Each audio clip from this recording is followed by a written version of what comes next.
Hello বন্ধুরা, আসসালামু আলাইকুম।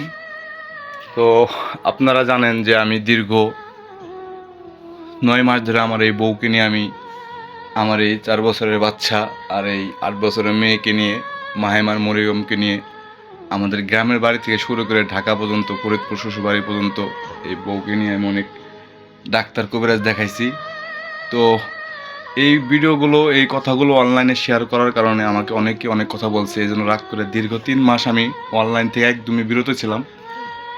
তো আমি কিন্তু কারো সাপোর্ট, কারো মানে আত্মীয়স্বজনদের কাছে কোনো হেল্প, উপকার একটা ফোন পর্যন্ত পাই নাই এই 3 মাসে।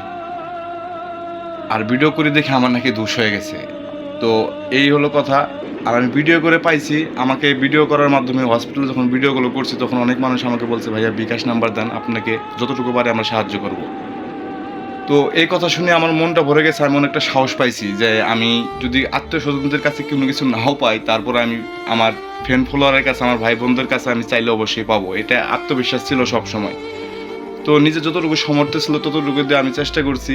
তো সাকসেস হতে পারি নাই, ও এখনও অসুস্থ রয়েছে। তো ওকে নিয়েই অনেক টেনশনে থাকি আমরা।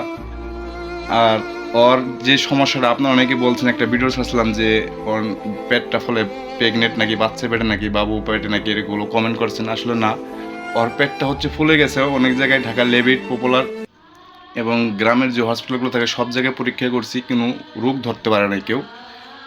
তো এই আমাদের অবস্থায় এভাবেই আছি। ওর পেট তেমন ফুলে গেছে, বিশ্বাস করেন ওর পেটের দিকে থাকলে আমার নিজেরই নিঃশ্বাস বন্ধ হয়ে যায়।